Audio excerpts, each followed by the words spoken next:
एक ऐसी पौराणिक कथा जब सत्यभामा को हुआ था अपनी रूप पर घमंड। श्री कृष्ण भगवान द्वारिका में रानी सत्यभामा के साथ सिंहासन पर विराजमान थे। निकट ही गरुड़ और सुदर्शन चक्र भी बैठे हुए थे। तीनों के चेहरे पर दिव्य तेज झलक रहा था। बातों ही बातों में रानी सत्यभामा ने श्री कृष्ण से पूछा कि हे प्रभु, आपने त्रेता युग में राम के रूप में अवतार लिया था। सीता आपकी पत्नी थी, क्या वे मुझसे ज्यादा सुंदर थी? द्वारकाधीश समझ गए कि सत्यभामा को अपने रूप का अभिमान हो गया है। तभी गरुड़ ने कहा कि भगवान, दुनिया में मुझसे भी तेज कोई गति से कोई उड़ सकता है। इधर सुदर्शन चक्र से भी नहीं रहा गया और वे भी कह उठे कि भगवान, मैंने बड़े बड़े युद्धों में आपको विजयश्री दिलवाई है, क्या संसार में मुझसे भी कोई शक्तिशाली है? भगवान मन ही मन मुस्कुरा रहे थे। वे जान रहे थे कि उनके इन तीनों भक्तों को अहंकार हो गया है और इनका अहंकार नष्ट करने का समय आ गया है। ऐसा सोचकर उन्होंने गरुड़ से कहा, हे गरुड़, तुम हनुमान के पास जाओ और कहना कि भगवान राम माता सीता के साथ उनकी प्रतीक्षा कर रहे हैं।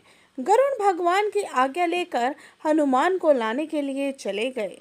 इधर श्री कृष्ण ने सत्यभामा से कहा, हे देवी, आप सीता के रूप में तैयार हो जाओ और स्वयं द्वारकाधीश ने राम का रूप धारण कर लिया।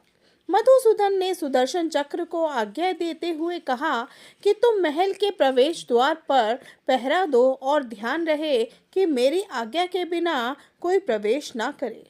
भगवान की आज्ञा पाकर चक्र महल के प्रवेश द्वार पर तैनात हो गए। गरुड़ ने हनुमान के पास पहुंचकर कहा कि हे वानर श्रेष्ठ, भगवान राम माता सीता के साथ द्वारका में आए हैं। आपसे मिलने के लिए आपकी प्रतीक्षा कर रहे हैं। आप मेरे साथ चलें। मैं आपको अपनी पीठ पर बिठाकर शीघ्र ही वहां ले जाऊंगा। हनुमान ने विनय पूर्वक गरुड़ से कहा, आप चलिए, मैं आता हूँ। गरुड़ ने सोचा, पता नहीं है बूढ़ा वानर कब पहुंचेगा। खैर, भगवान के पास चलता हूँ। यह सोचकर गरुड़ शीघ्रता से द्वारका की ओर उड़े और पर यह क्या, महल में पहुंचकर गरुड़ देखते हैं कि हनुमान तो पहले से ही वहां पर बैठे हुए हैं। गरुड़ का सर लज्जा से झुक गया। तभी श्री राम ने हनुमान से कहा कि पवन पुत्र, तुम बिना आज्ञा के महल में कैसे प्रवेश कर गए? क्या तुम्हें किसी ने प्रवेश द्वार पर रोका नहीं? हनुमान ने हाथ जोड़ते हुए सिर झुकाकर अपने मुंह से सुदर्शन चक्र को निकालकर प्रभु के सामने रख दिया। हनुमान ने कहा कि हे प्रभु, आपसे मिलने से मुझे इस चक्र ने रोका था, इसलिए इसे मैंने मुंह में रख लिया और अपने साथ आपसे मिलने के लिए ले आया। मुझे क्षमा करें। भगवान मन ही मन मुस्कुराने लगे।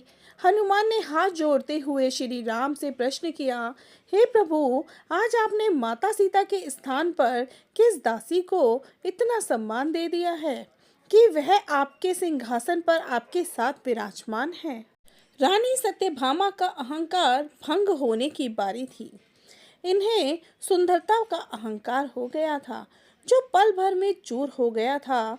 रानी सत्यभामा, सुदर्शन चक्र व गरुड़ जी तीनों का गर्व चूर चूर हो गया। वे भगवान की लीला समझ रहे थे। तीनों की आंखों में आंसू बहने लगे और वे भगवान के चरणों में झुक गए। अद्भुत लीला है प्रभु की। आपके भक्तों के अहंकार को आपके भक्त द्वारा ही दूर करवा दिया। तो दोस्तों, ये कथा यहीं समाप्त होती है। अगर आपको पसंद आई हो तो वीडियो को लाइक और चैनल को सब्सक्राइब ज़रूर कीजिएगा। मिलते हैं अगली कहानी के साथ, तब तक के लिए नमस्कार।